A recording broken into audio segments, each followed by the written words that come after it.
विद्यार्थी मित्र, इयत्ता 10वी, विषय मराठी, पाठ्यपुस्तकातील पाठ क्रमांक 13वा, कर्ते सुधारक कर्वे. लेखक आहेत डॉक्टर शिरीष गोपाळ देशपांडे. जन्म 1952. यांचा आपण थोडक्यात परिचय करून घेऊया. प्रसिद्ध कवी आणि लेखक आहेत. एप्सिलॉन, ए सखे ए, स्वातंत्र्याचे मृत्यूपत्र हे कविता संग्रह प्रसिद्ध आहे. राजा शहाजी ही महाकादंबरी आहे. शिवछत्रपती ही पटकथात्मक कादंबरी आहे. अरण्यकांड, प्रचारक, पंचम स्तंभ, जन्मभूमी, पाताळ यंत्र इत्यादी कादंबऱ्या त्यांच्या प्रसिद्ध आहेत. तसेच शून्यपूर्ण हा एकांकिका संग्रह असे चौफेर लेखन त्यांनी प्रकाशित केले आहेत.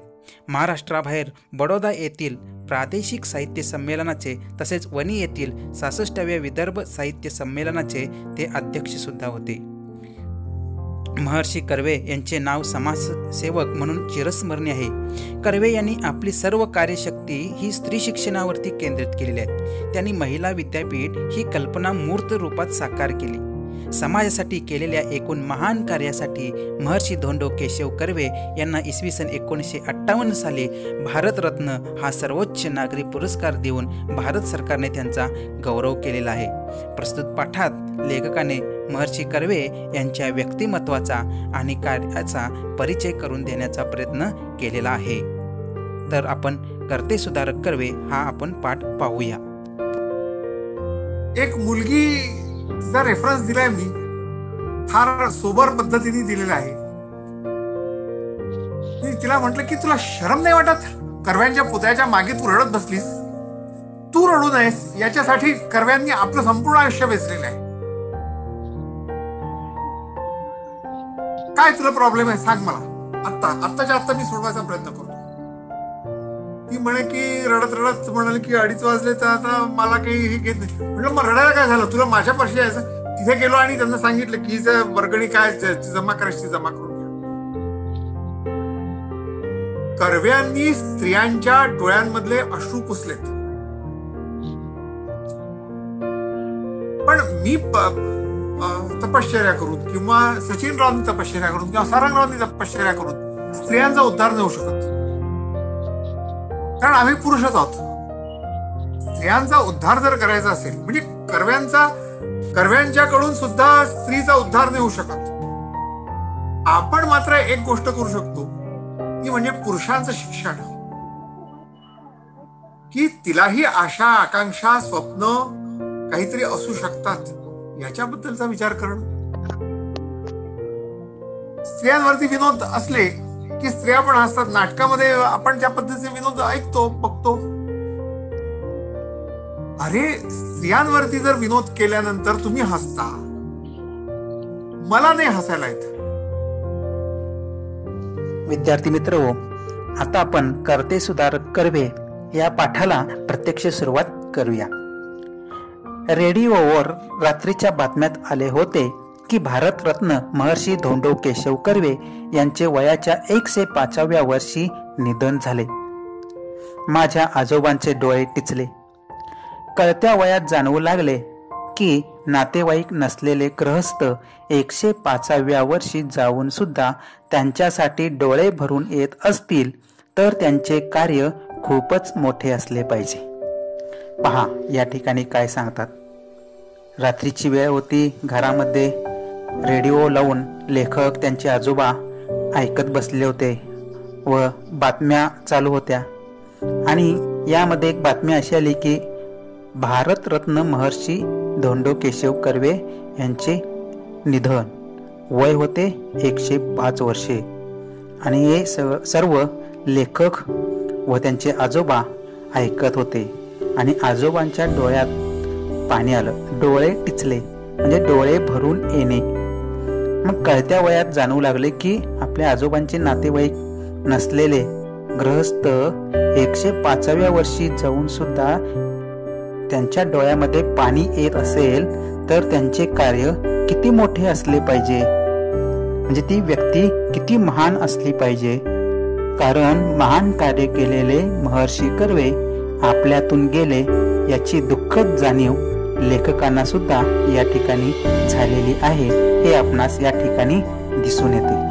आता या ठिकाणी आपल्याला भारतरत्न म्हणजे काय नेमके?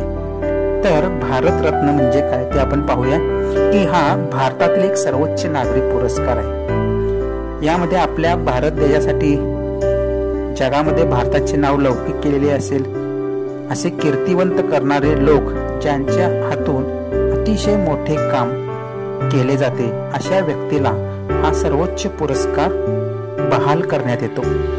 त्या व्यक्तीने आपले संपूर्ण आयुष्य या कामासाठी खर्ची घातलेली असते. मग यामध्ये कोणकोणते क्षेत्र आहेत? सेवा, कला, साहित्य, विज्ञान, विश्वशांती, मानव विकास, कारखानदारी, क्रीडा अशा मूलभूत क्षेत्रामध्ये अतुलनीय काम करणाऱ्या व्यक्तीला हा सर्वश्रेष्ठ भारतरत्न पुरस्कार देऊन सन्मानित केला जातो. 1954 पासून या ठिकाणी आपल्या भारत देशामध्ये सरकारने घेतलेला हा निर्णय आहे. विद्यार्थी मित्र, पुढे लेखक काय म्हणतात पहा. स्वातंत्र्य समराच्या ऐन धुमाळीच्या काळात म्हणजे 18 एप्रिल 1858 रोजी महर्षी कर्वे यांचा जन्म झाला. नंतर 15 ऑगस्ट 1947 रोजी राष्ट्रीय स्वातंत्र्यही त्यांच्या डोळ्यात देखत कमावले गेले. पण स्वातंत्र्य केवळ राष्ट्रीय मिळून भागत नाही, स्वातंत्र्य संपूर्णच हवे असते हे त्यांना आधीपासूनच जाणवत होते. या देशातली स्त्री गुलाम आहे, राष्ट्रीय स्वातंत्र्य कमावल्यावर सुद्धा ती गुलामच राहील हे त्यांना दिसत होते. तिला स्वतंत्र व्हायचे असेल तर तिला भान यावयास हवे की आपण गुलाम आहोत आणि हे भान शिक्षणाशिवाय येऊ शकत नाही. मात्र खुद्द भारतीय स्त्रीवर संस्कारच असे होते की ती आपल्या गुलामीला दागिना मानत असे. आपल्या समाजात स्त्रीचे स्थान देवीचे आहे असे भासवले जात असेलही, पण तिला शूद्राती शूद्र समजून तिचा प्रच्छन्न छळच केला जाईल. सबब तिने शिक्षित व्हायलाच पाहिजे हे कर्व्यांना ठामपणे वाटत होते.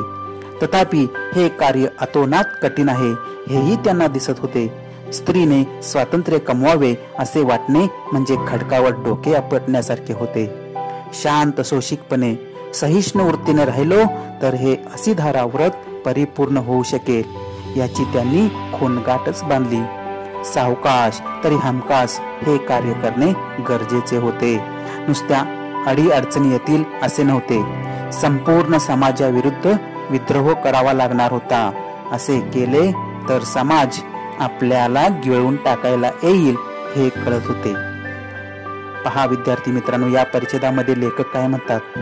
पारतंत्र्याचा काळ होता, स्वातंत्र्य समर म्हणजे युद्धाच्या काळात. अशातच 18 एप्रिल 1858 रोजी महर्षी कर्वे यांचा जन्म झालेला आहे.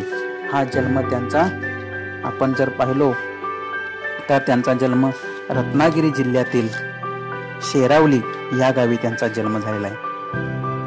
आपल्याला भारत देशाला 15 ऑगस्ट 1947 रोजी स्वातंत्र्य मिळालं हे त्यांच्या डोळ्यासमोर त्यांनी स्वतः पाहिलेले आहे. डोळ्यात देखत कमावले म्हणजे मिळवलेले आहे. पण हे स्वातंत्र्य हे राष्ट्रीय मिळून भागत नाही, तर आपल्याला हे स्वातंत्र्य राजकीय दृष्ट्या नाही तर संपूर्ण हवे होते असे त्यांना म्हणायचं आहे. म्हणजे काय, हे त्यांना जाणवत होतं की या देशातली स्त्री ही गुलाम आहे, तिला स्वातंत्र्य मिळायलाच पाहिजे. म्हणून ते म्हणतात की राजकीय दृष्ट्या स्वातंत्र्य नको, तर या स्त्रीला देखील संपूर्ण राष्ट्रीय स्वातंत्र्य मिळणं गरजेचं आहे. ते मिळत नव्हतं म्हणून ती गुलाम होती हे त्यांना त्या ठिकाणी दिसत होतं. तिला जर स्वतंत्र व्हायचे असेल तर तिला भान यावयास हवे की आपण गुलाम आहोत. हे भान तिला महत्वाचं म्हणजे शिक्षण देणं गरजेचं आहे. म्हणजे स्त्रीला शिकवणं गरजेचं आहे, तरच तिला पूर्ण स्वातंत्र्य मिळू शकेल. कारण स्त्रीला केवळ चूल व मूलच ही अवस्था त्या काळामध्ये होती. समाजात तिला स्त्रीची भूमिका ही अशुभनीय होती. घरातच बसून राहायचं, कारण स्त्री घराबाहेर पडू नये. अनेक अशा ज्या गोष्टी आहेत की त्या सर्व गोष्टी जे हक्क आहेत ते डावलले जात होते. म्हणजे थोडक्यात पाहायला गेलं तर आपण स्त्री म्हणजे काय, तर पायातील वाहना, गोट्यातील गाय आणि कोपऱ्यातील केरसुनी अशी अवस्था या स्त्रीची त्या काळामध्ये झालेली होती. म्हणून स्त्री घरातच होती, गुलाम म्हणून तिला वागणूक मिळत असे अनेक गोष्टी आपल्याला या ठिकाणी पाहायला होतं. म्हणजे थोडक्यात गुलाम म्हणजेच एक प्रकारचा दागिनाच मानलं जायचं.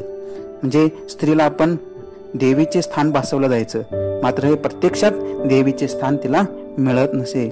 तिला शूद्राती शूद्र समजून तिचा प्रच्छन्न म्हणजे गुप्त पद्धतीने छळ केला जात असे. कारण ती शिकलेली नव्हती, म्हणून तिला शिकवणं गरजेचं होतं असे कर्व्यांना ठामपणे वाटत होतं. परंतु हे कार्य अतिशय कठीण आहे हेही त्यांना आपल्या डोळ्यासमोर दिसत होतं. कारण स्त्रीला स्वातंत्र्य मिळणं म्हणजे एक प्रकारचं खडकावर डोके आपटण्यासारखे होते.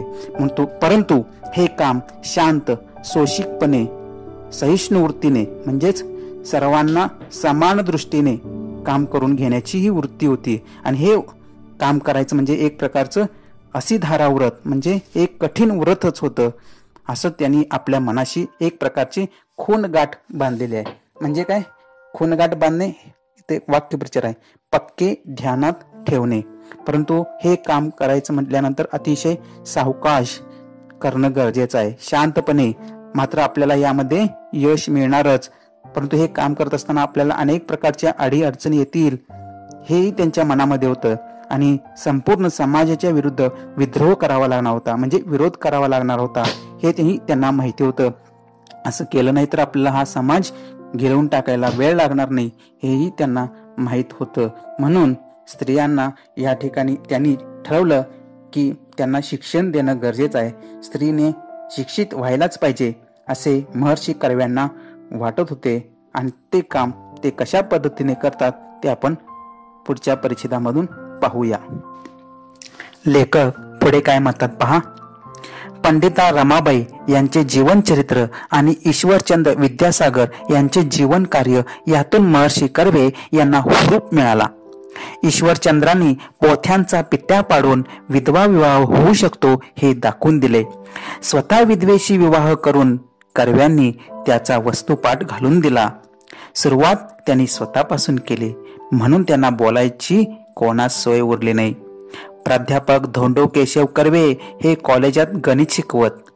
विद्वत्तेचे ते महामेरू होते, त्यामुळे त्यांच्याशी वाद घालायला कोणी धजले नाही. केवळ सत्पुरुषांचा छळ करावा एवढेच ऐतिहासिक कार्य तेव्हाच्या अज्ञ समाजाने केले. या समाजाबद्दल महर्षी अण्णासाहेब कर्वे अर्थातच क्षमाशील होते. त्यांना छळवादी समाज वृत्तीचा आधीपासूनच अंदाज होता.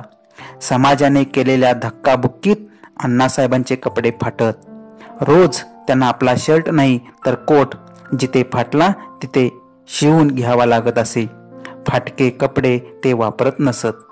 गावातील सुशिक्षित समजल्या गेलेल्या लोकांनी ससे होलपट चालवली तरी कर्व्यांनी ना त्यांना शिव्याशाप दिले ना आपल्या कार्यातून कर्वे विचलित झाले. जसे संत ज्ञानेश्वरांचाही छळ झाला होता, पण त्यांच्या साहित्यात ते कुठेही उमटले नाही, तसे कर्व्यांचे आचरण ज्ञानेश्वरांच्या कवितेसारखेच राहिले. म्हणजे पंडिता रमाबाई व ईश्वरचंद विद्यासागर यांच्या कार्यातून महर्षी कर्वे यांना एक प्रकारचा उत्साह आलेला आहे. यामध्ये पंडिता रमाबाई ह्या कोण होत्या ते आपण पाहूया. तर या स्वातंत्र्यपूर्व काळातील सामाजिक कार्यकर्त्या आणि विदुषी होत्या. त्यांनी विधवांच्या कल्याणासाठी शारदा सदन ही संस्था सुरू केली.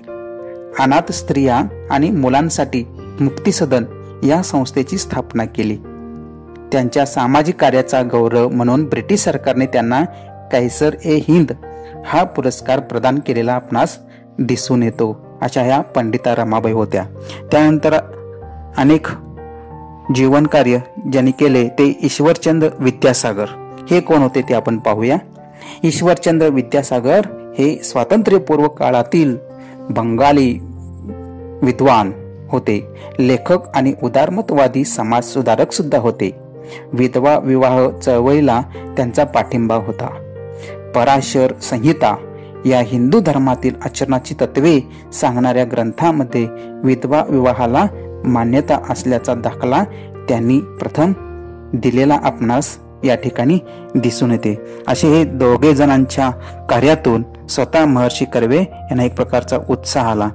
त्याच पद्धतीने ईश्वरचंद्राने सुद्धा स्वतः विवाह होऊ शकतो हेही दाखवून दिले आणि ते प्रोत्साहित होऊन स्वतः कर्वेने देखील विधवेशी विवाह केलेला आपल्याला या ठिकाणी दिसून येतो. एक प्रकारचा वस्तुपाठ त्यांनी घातलेला आहे. याची सुरुवातच त्यांनी स्वतःपासून केलेला आहे. त्यामुळे बाकीच्या लोक जे आहेत त्यांना बोलायची सोयच उरलेली नाही. प्राध्यापक धोंडो केशव कर्वे हे कॉलेजात गणित विषय शिकवत. म्हणजे पुण्यामध्ये फर्ग्युसन महाविद्यालयामध्ये ते गणिताचे प्राध्यापक म्हणून प्रदीर्घ काळ त्यांनी त्या ठिकाणी सेवा बजावलेली आपणाला सुद्धा या ठिकाणी दिसून येते. ते अतिशय विद्वान होते. विद्वत्तेचे ते महामेरू होते. महामेरू म्हणजे काय तर या ठिकाणी पुराणामध्ये पृथ्वीचे वर्णन करताना 7 द्वीपे सांगितलेले आहेत. त्यापैकी जम्बूद्वीप जे आहे ते केंद्रस्थानी आहे, मध्यभागी, आणि त्याला मेरू हा पर्वत नाव दिलेला आहे. हा पर्वत सोन्याचा असून त्यावर नेहमी देव राहतात असे पुराणामध्ये सांगितलेले आहे. या मेरू पर्वतापेक्षाही महर्षी कर्वे यांचे कार्य जे आहे ते अतिशय मोठे असे आहे, असं अलंकारिक वर्णन यामध्ये केलेले आहे. म्हणून त्यांच्याबरोबर वाद घालायला कोणी धजले नाही, घाबरत नसत. केवळ सत्पुरुषांचा छळ करावा एवढेच ऐतिहासिक कार्य तेव्हाच्या अज्ञ समाजाने, अज्ञ म्हणजे अडाणी समाजाने मोठ्या लोकांचा छळ करायचं, त्यांना कोणत्याही प्रकारे चांगले काम होऊ द्यायचं नाही, या अडाणी लोकांनी केलेलं आहे. या समाजात महर्षी कर्वे जे होते ते कधीही विचलित झाले नाही. त्यांना सुद्धा माहीत होतं की या समाजामध्ये आपल्या विरुद्ध लोक काही ना काहीतरी उठवतील, छळ करतील, याचा त्यांना अगोदरपासूनच अंदाज होता. म्हणून हे सगळं धक्काबुक्की होत असताना अण्णासाहेबांचे कपडे फाटत तरी सुद्धा ते विचलित होत नसत. शर्ट फाटला तरी त्या दिवशी शर्ट किंवा कोट जिथे फाटला असेल तेथेच त्या ठिकाणी लगेच शिवून घ्यावा लागत असे. फाटके कपडे ते कधीही वापरत नसत, कारण गावातील सुशिक्षित समजल्या गेलेल्या लोकांनी या ठिकाणी कर्वेंचं ससे होलपट चालवलेली होती. ससे होलपट म्हणजे या ठिकाणी वाक्यप्रचार आलेला आहे. ससे होलपट होणे म्हणजे खूप खूप त्रास होणे किंवा अतिशय छळ होणे. मात्र कर्व्यांनी कोणाला या ठिकाणी त्रास दिलेला नाही, शिव्या शाप सुद्धा या ठिकाणी दिले नाहीत. आपल्या कार्यापासून कर्वे कधीही विचलित झालेले नाहीत.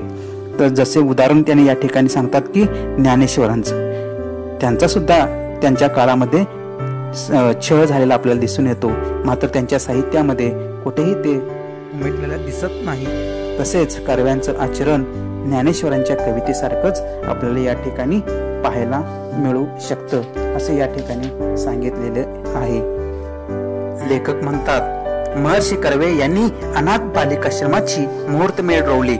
कालांतराने बालिकाश्रमाचे हिंगणा येथे स्थलांतर करून हिंगणे स्त्री शिक्षण संस्था असे त्यांनी तिचे नामांतर केले. पैचा निधी व मुरुड निधी त्यांनी जमवला. त्यांच्यावर चाल करून येणाऱ्या समाजालाही या गोष्टीची पूर्ण कल्पना होती की यातील पैचा हिशोब कर्व्यांजवळ असणार आहे. कर्व्यांनी जमा केलेल्या निधीची उधळपट्टी तर केवळ असंभव. कर्वे स्वतः मोटार वापरत नसत. मैलोन गंती लांब असलेल्या आश्रमात ते पायी जात. समाजाचे पैसे वापरणे दूरच, स्वतःचे पैसे सुद्धा ते समाजासाठी वापरतात हे मात्र समाजाला माहीत होते. जेवढे खर्च घरात आवश्यक होते तेवढे आपल्या कमाईतून ते करत. उर्वरित सर्व पैसा ते समाज कार्यात वापरत. ते स्वतःच्याच विश्वात वावरतात अशी कुरबुर घरच्यांना मनात घर करून राहिलेली होती. वस्तुतः समाज सुस्वरूप करण्याची महर्षी कर्वे यांची जिद्द होती, पण त्या जिद्दीने कुटुंबाला कुठेही कुरूप केले नाही. नेमकेपणा हा गणिताचा गुणधर्म त्यांना तेथे उपयोगी पडला. ते बोलत नसत, विचार करत. विचार पक्का झाला की आचरणात आणत. त्यांच्या कार्यातूनच लोकांना अंदाज येई की त्यांच्या चित्तात काय चालले आहे. हे डावपेच नव्हते, उलट पक्षी बोलके सुधारक असण्यापेक्षा करते सुधारक असणे हेच श्रेयस्कर असते. 1 जानेवारी 1899 मध्ये महर्षी कर्वे यांनी अनाथ बालिकाश्रमाची मुहूर्तमेढ रोवली. कालांतराने म्हणजे काही दिवसांनी या बालिकाश्रमाचे हिंगणा म्हणजेच हिंगणे स्त्री शिक्षण संस्था असे नामांतर केलेले आहे सन 1900 मध्ये. त्याचबरोबर या ठिकाणी आपल्याला महात्मा गांधीजी यांनीही भेट दिली आहे असा उल्लेख आपल्याला वाचनामध्ये आलेला दिसून येतो. मग यामध्ये पै पैचा निधी व मुरुड निधी त्यांनी जमवला. या दोन गोष्टी महत्वाच्या आहेत. मुरुड निधी म्हणजे काय की मुरुड हे कर्वे यांचे गावाचे नाव. या मुरुड निधीमधून या गावामध्ये लोक जे राहत होते त्या गावातील लोकांच्याकडून व आपल्या मित्रांच्या सहकार्यातून त्यांनी या मुरुड गावातील लोकांच्याकडून पैसा निधी जमा केलेला आहे. यामध्ये त्यांनी आपल्याबरोबर निस्वार्थी सेवा करणारी फळी कार्यकर्ते त्यांनी निर्माण केले आहेत. यामध्ये पार्वतीबाई, काशीताई, देवधर इत्यादी लोकांची फळी त्यांनी निर्माण केलेली आपल्याला दिसून येतं. यामध्ये मुरुड गाव जर कर्वे यांचे असलं तरी सामाजिक काम त्यांनी आपल्या 2 मित्रांच्या बरोबर केलेले आहे, परशुराम व काशीनाथ. या काही ठिकाणी आपल्या स्वतःच्या कमाईतून सुद्धा निधी त्यांनी मुरुड निधीला दिलेला आहे असा सुद्धा उल्लेख येतो. आणि त्यांनी महत्वाचं या मुरुड निधीच्या माध्यमातून जर आपल्या गावामध्ये काय काम केलं असेल तर पहिलं काम त्यांनी आपल्या गावातील असणारं तलाव दुरुस्ती, त्याचबरोबर दुर्गादेवी मंदिर याची सुद्धा दुरुस्ती हे पहिलं काम या मुरुड निधीमधून केलेलं आपल्याला पाहायला मिळतं. म्हणजे विद्यार्थी मित्र, या ठिकाणी आपल्याला संघटन कौशल्य किती महत्वाचं आहे या ठिकाणी आपणास पाहायला मिळतं. त्याचबरोबर आहे पै पैचा निधी. आता पै पैचा निधी म्हणजे मुरुड गाव सोडून जे बाहेर नोकरदार वर्ग आहेत, कर्मचारी आहेत, त्यांच्याकडून जो पैसा घेतलेला आहोत त्याला आपण पै पैचा निधी असा उल्लेख या ठिकाणी केलेला आहे. त्याचबरोबर त्यांनी ब्रह्मचर्य फंड म्हणजे कुमारिकांच्यासाठी त्यांनी हा फंड निर्माण केला आहे. त्याचबरोबर शिक्षण फंड म्हणजे शिक्षकांच्यासाठी जो फंड लागतो तो सुद्धा फंड केलेला गोळा केलेला आहे. त्यानंतर भाऊबीज फंड म्हणजे प्रत्येक वर्षी जी दिवाळी येते त्यामध्ये जी भाऊबीज असतो, हा सण असतो, यामध्ये भावानं बहिणीला जी दिलेली जी ओवाळणी असते ती ओवाळणी त्या निधीमध्ये त्यांनी जमा केलेला आपल्याला दिसून येतो, पण त्याला भाऊबीज फंड असे म्हटलेलं आहे. हे सर्व जे फंड निर्माण केलेले आहेत याचा हिशोब कर्व्यांच्या जवळ होता, म्हणून त्यांनी कधीही या निधीचे उधळपट्टी तर केलेलीच नाही. म्हणून पुढे म्हणतात की स्वतः ते मोटार वापरत नसत, किती लांब जरी आश्रम असलं तर ते पायी जात, कारण समाजाचे पैसे वापरणे दूरच स्वतःचे पैसे सुद्धा ते समाजासाठी वापरतात हे समाजाला माहीत होते, म्हणून कोणी त्यांच्यावर वाईट नजर ठेवून नव्हते. जेवढे खर्च घरामध्ये आवश्यक आहे तेवढेच पैसे ते घरामध्ये देत होते, उरलेले सर्व या फंडामध्ये ते पैसे देत होते व समाज कार्यासाठी वापरत होते. घरच्यांनी कधीही या ठिकाणी कुरबुर केलेली किंवा मनात वाईट भावना निर्माण केलेली दिसून येत नाही. समाज चांगल्या स्वरूपाचा करण्यासाठी महर्षी कर्वे यांची जिद्द अतिशय मोठी होती, म्हणून त्या जिद्दीने कुटुंबाला कुठेही वाईट स्वरूप त्यांनी दिलेलं नाही. का बरं केलं नसेल? कारण ते गणिताचे प्राध्यापक, म्हणजे बरोबर त्यांना गणिताचा गुणधर्म त्या ठिकाणी उपयोगी पडलेला असेल, म्हणून जे ते विचार करताना सुद्धा अतिशय पक्का विचार करणार आणि प्रत्यक्ष कृतीतून ते आणत असत. हे सगळं लोकांना अंदाज येत होतं, म्हणून ते कधीही कोणाविरुद्ध काही वाईट केलेलं काम आपल्याला दिसत नाही. उलट पक्षी म्हणून शेवटचं वाक्य आहे, बोलके सुधारक असण्यापेक्षा कर्ते सुधारक असणे हेच श्रेयस्कर असते. म्हणजे काय, नुसतं जेवढे आपण जास्त बोलतो तेवढी कृती कमी होत असते, आणि जे लोक कमी बोलतात, जास्त विचार करतात, प्रत्यक्ष कृतीमध्ये आणतात तेच खरे सुधारक असतात. म्हणून कर्वेच हेच खरोखर कर्ते सुधारक आहेत. हे सर्व श्रेय त्यांनाच गेले पाहिजे हे या ठिकाणी आपणाला या परिच्छेदामधून दिसून येते. पुढे म्हणतात, महर्षी कर्वे यांमध्ये स्थित प्रज्ञाची लक्षणे होती. जो स्वतःच्या सुख दुःखात अविचल राहतो, मात्र दुसऱ्यांच्या दुःखात दुःखी होतो, दुसऱ्यांच्या सुखात सुखी होतो, तो खरा स्थितप्रज्ञ. महर्षी कर्वे यांचे लक्ष केवळ समाज सुधारणेत होते. त्यांना कोणावर ऋण ठेवायचे नव्हते. तसेच त्यांना कोणाच्या ऋणातही राहायचे नव्हते. कर्व्यांना कुठे जेवावे लागले तर ते पैसे काढून ताटाशेजारी ठेवून उठत. आपल्यावर पैसे कोणाला खर्च करू देत नसत. इतरांना सहसा न साधणारे कार्य करायचे होते महर्षी कर्वे यांना. बघा यामध्ये काय सांगतात, महर्षी कर्वे स्थितप्रज्ञाप्रमाणे वागत. त्यांनी कोणाचेही आपल्यावर ऋण निर्माण होऊ दिले नाहीत. स्थितप्रज्ञ म्हणजे काय विद्यार्थी मित्रांनो?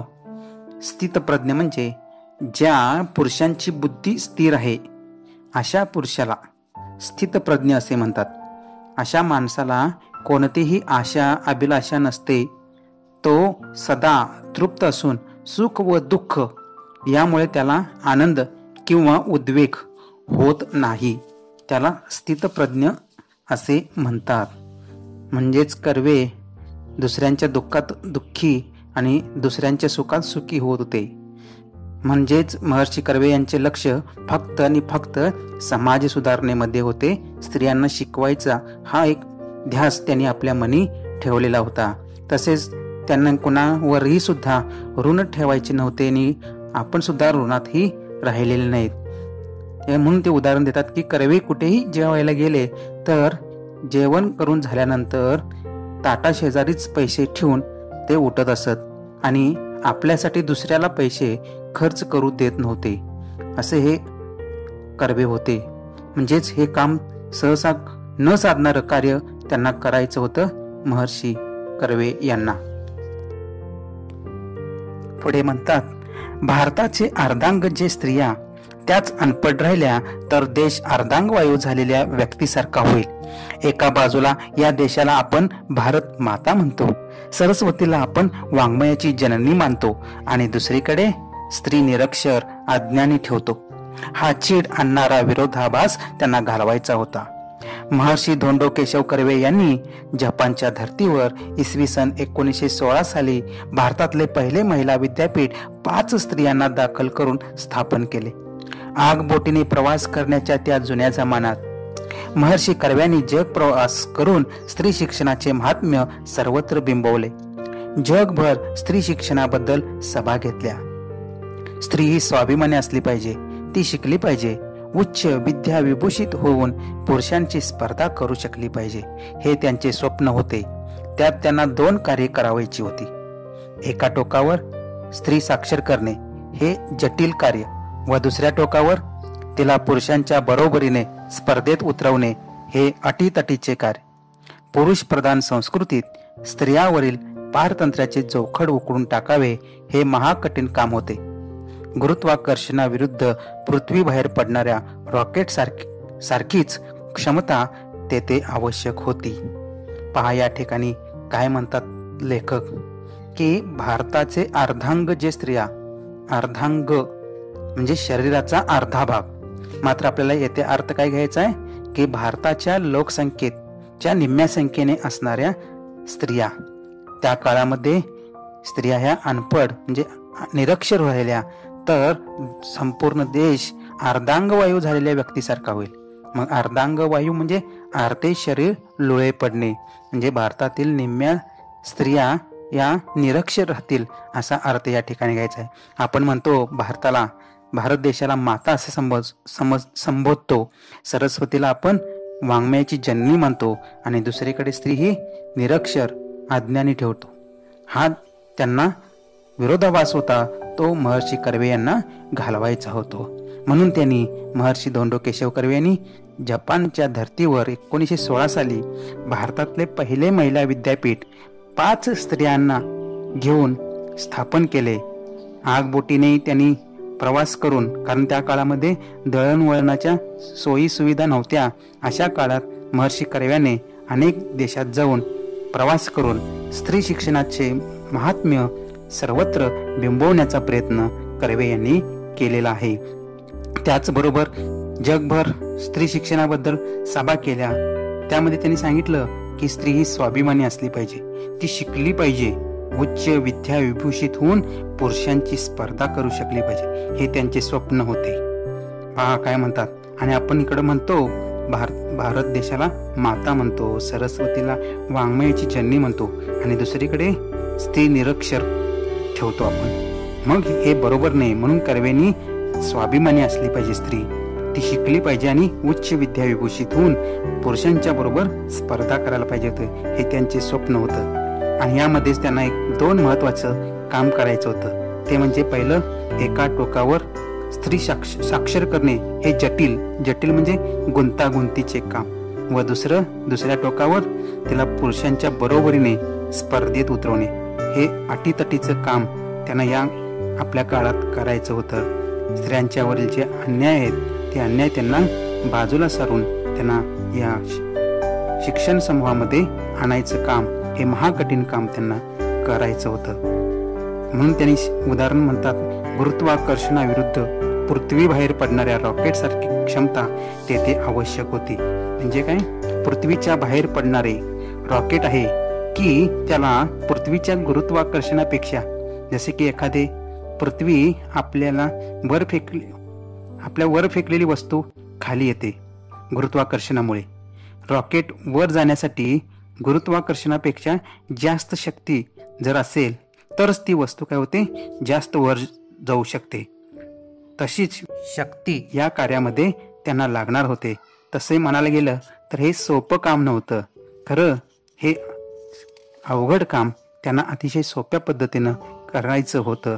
त्याच पाठीमागे एकच ध्यास त्यांनी घेतलेला होता. रत्नागिरी जिल्ह्यातील खेड तालुक्यातल्या शेरावली या गावी जन्मलेला हा मुलगा जन्मतःच महर्षी किंवा भारतरत्न म्हणून गणला गेला नाही. आपल्या जगत्या आयुष्यात हाल अपेष्टांची तमा न बाळगता एखादा मनुष्य केवढे अलौकिक कार्य करू शकतो त्याची मिसाल आहेत डॉक्टर धोंडो केशव कर्वे. लोकमानसाने त्यांना अभिमानाने महर्षी मानले.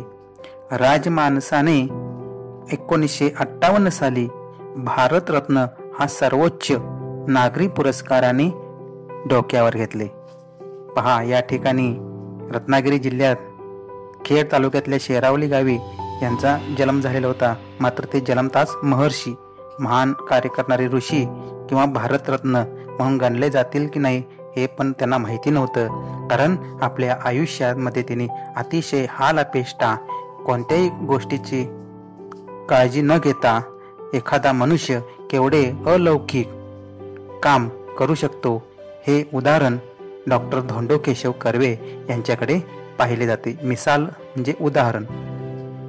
लोकमानसाने त्यांना म्हणजेच लोकांनी त्यांना अभिमानाने महर्षी हा किताब त्यांना बहाल केला आणि राजमानसाने म्हणजे सरकारने 1958 साली भारतरत्न या सर्वोच्च नागरी पुरस्काराने त्यांना सन्मान केले. असे हे डॉक्टर महर्षी धोंडो कर्वे आहेत. एका मुलीचे उदाहरण लेखक देतात. एकदा विद्यापीठातल्या कर्व्यांच्या पुतळ्यामागे एक मुलगी रडत बसली होती. केवढ्याने रागावलो मी तिला म्हटले, कर्व्यांच्या पुतळ्यापाशी बसून रडायला तुला काहीच कसे वाटत नाही? तू मुळीच रडू नये, यासाठीच कर्व्यांनी हे विद्यापीठ निर्माण केले ना. पहा, लेखक एका विद्यापीठात फिरत गेले होते. तिथे कर्व्यांचा पुतळा होता आणि त्या पुतळ्याच्या मागे एक मुलगी रडत बसली होती आणि त्यांना दृश्य दिसलं की ती मुलगी रडत असली. मी त्याला रागवले व म्हटले की कर्व्यांच्या पुतळ्यापाशी बसून तुला रडायला काहीच कसं काय वाटत नाही? तुम्ही रडू नये म्हणून कर्व्यांनी या ठिकाणी महिलांच्यासाठी विद्यापीठ निर्माण केले आहे. आता तुम्ही असं रडत बसलायत. हे त्यांना चित्र जरा विचित्र वाटलेलं आहे. शेवटी लेखक डॉक्टर गिरीश देशपांडे कर्व्यांच्या बद्दल म्हणतात, स्त्री शिक्षण होतच आहे. महर्षी अण्णासाहेब कर्वे यांच्या कर्तेपणाने SNTT महिला विद्यापीठ निर्माण झाले. महिला शिकतात, पण जोवर पुरुष खऱ्या अर्थाने शिक्षित होत नाही तोवर स्त्रियावरले अत्याचार थांबतील असे वाटत नाही. परंपरागत संस्कारामुळे कित्येक पुरुषांच्या हे ध्यानातच येत नाही की आपण आपल्या आईशी, बहिणीशी, बायकोशी, कन्येशी पुष्कळदा चुकीचे वागतो. स्त्री ही दुय्यम नागरिक किंवा वस्तू नाही. तिलाही तिची स्वप्ने, भावभावना, आकांक्षा, विचार असतात. तिचे हे अस्तित्व मानायला शिकवणे म्हणजे पुरुष शिक्षण. पुरुष शिक्षित झाला की त्याला स्त्री स्वातंत्र्याचा अर्थ उमजेल. पुरुषांचेही शिक्षण झाले की भारतरत्न महर्षी धोंडो केशव उपाख्य म्हणजे टोपण नाव, त्याला उपाख्य असे म्हटलेलं आहे. अण्णासाहेब कर्वे या कर्त्या सुधारकाने सुरू केलेले महान कार्य पूर्णत्वास जाईल. मग डोळे टिचणार नाहीत, तेथे हसू फुलेल. पहा, शेवटी या ठिकाणी काय म्हणतात की कर्व्यांनी आपल्या काळामध्ये सुरुवातीला पुणे या ठिकाणी SNDT महिला विद्यापीठ निर्माण केले. मात्र कालांतराने हे SNDT महिला विद्यापीठ मुंबई या ठिकाणी स्थलांतर झालेले आपल्याला पाहायला मिळते. या ठिकाणी काय म्हणतात बघा, जोवर पुरुष खऱ्या अर्थाने शिक्षित होत नाही तोवर स्त्रियावरील अन्याय अत्याचार थांबतील असे वाटत नाही. म्हणून पुरुषांना उच्च शिक्षित बनवणे गरजेचं आहे. ज्यावेळी उच्च शिक्षित होतील त्यावेळेलाच स्त्रियावरील अन्याय अत्याचार थांबतील. कारण परंपरागत संस्कारामुळे की पुरुषांच्या ध्यानातच येत नाही की आपण आपल्या आईशी, बहिणीशी, बायकोशी, कन्या यांच्याशी आपण कित्येक वेळेला चुकीचे वागतो, हे आपल्या लक्षातच येत नाही. कारण बऱ्याच वेळेला आपण स्त्रीला दुय्यम स्थान दिलेलं आहे. मात्र हे मानता कामा नये, स्त्री ही सुद्धा एक दुय्यम नागरिक किंवा वस्तू नाही. कारण तिलाही तिचे स्वप्ने, भावभावना, आकांक्षा, विचार असतात. तिचे हे अस्तित्व आपण मानायला शिकणं गरजेचं आहे. म्हणून त्यासाठी पुरुष हा शिक्षित होणं गरजेचं आहे. पुरुष शिक्षित झाला की त्याला स्त्री स्वातंत्र्य म्हणजे काय त्याचा अर्थ सुद्धा या ठिकाणी आपल्याला समजू शकेल. म्हणून पुरुषांचेही शिक्षण झाले होणे गरजेचे आहे, असे भारतरत्न महर्षी धोंडो केशव उपाख्य टोपणनाव अण्णासाहेब कर्वे या ठिकाणी त्यांना वाटेल जेव्हा हे कार्य पूर्णत्वास जाईल. कोणते कार्य? स्त्री सुद्धा स्वातंत्र्याने खऱ्या अर्थाने आपलं जीवन या आपल्या देशात चांगल्या पद्धतीनं घडवू शकेल. मग मला या ठिकाणी कधीही डोळे टिचणार नाहीत, म्हणजे डोळ्यात पाणी येणार नाहीत. त्यावेळेलाच तिथं खऱ्या अर्थाने माझ्या ओठावरती हसू फुलेल असं या ठिकाणी शेवटी वाटतं. थोडक्यात जर आपण पाहिलो की या पाठामधून आपल्याला की लेखक डॉक्टर शिरीष देशपांडे यांनी महर्षी धोंडो केशव कर्वे या लोकोत्तर व्यक्तीचा परिचय कर्ते सुधारक कर्वे या पाठातून करून दिला आहे.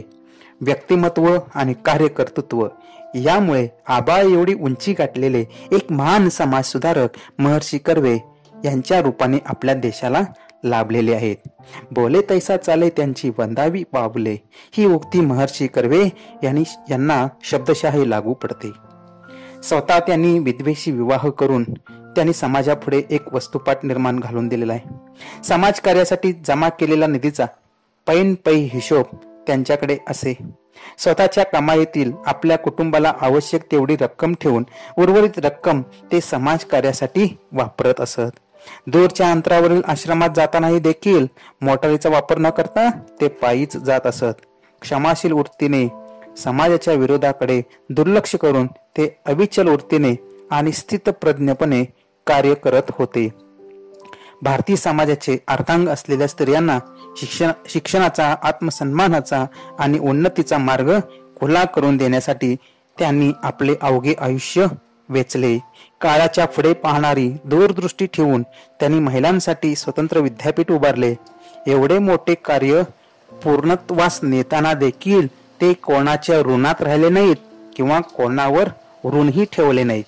अशा रीतीने या पाठातून महर्षी अण्णा कर्वे यांचे वेगळेपण अतिशय प्रकर्षाने आपणाला या ठिकाणी दिसून येतं. विद्यार्थी मित्रांनो, असंच यांचं कार्य पुढे नेण्यासाठी आपण सुद्धा त्यांचे विचार, आचार जे काही आहे ते घेणं गरजेचं आहे. हेच या पाठामधून आपल्याला पाहायला मिळतं. तुम्ही सुद्धा अतिशय उच्च शिक्षित व्हाल अशी अपेक्षा त्यांनी या ठिकाणी व्यक्त केलेली आहे. अशा पद्धतीने शब्दरूपाने या ठिकाणी मी या पाठाचा विराम घेतो. धन्यवाद. असे हे अण्णा शिक्षण महर्षी धोंडो केशव कर्वे. त्यांच्या कार्याच्या गौरवार्थ भारत सरकारने त्यांना भारतरत्न हा सर्वोच्च नागरी सन्मान बहाल केला. वयाची 100 पार केलेले अण्णा जेव्हा पुरस्कार स्वीकारण्यासाठी उठले तेव्हा राजशिष्टाचार बाजूला ठेवून राष्ट्रपतीही 2 पायऱ्या उतरून खाली आले.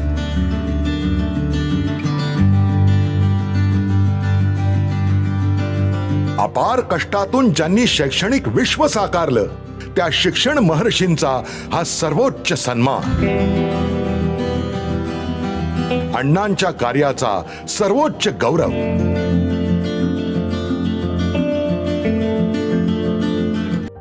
विद्यार्थी मित्रांनो, कर्ते सुधारक कर्वे या पाठातून आपल्याला काय मिळालं तर त्याचा एक दृष्टिक्षेप पाहिला तर हा जो साहित्य प्रकार आहे तो चरित्रात्मक साहित्य प्रकार आहे. यामधून जर कोणती मूल्ये मिळाली असतील तर संवेदनशीलता, सौजन्यशीलता, स्त्री पुरुष समानता व श्रम प्रतिष्ठा ही मूल्ये आपणास पाहता येतील. त्यानंतर जीवन कौशल्य जर आपल्याला या पाठामधून कोणती मिळाली असेल तर चिकित्सक विचार, समस्या निराकरण, व्यक्ती व्यक्तीमधील सहसंबंध ही जीवन कौशल्ये आपणास यामधून पाहता येऊ शकतात. तर गाभा घटक कोणते आहेत तर भारतीय स्वातंत्र्य चळवळीचा इतिहास, भारतीय संविधानात्मक जबाबदाऱ्या, सामाजिक अडसरांचे निर्मूलन इत्यादी गाभा घटक यामधून आपणास पाहता येऊ शकतात. अशा पद्धतीने कर्ते सुधारक कर्वे हा पाठ आपण पाहिलेला आहे. धन्यवाद. घरी राहा, सुरक्षित राहा.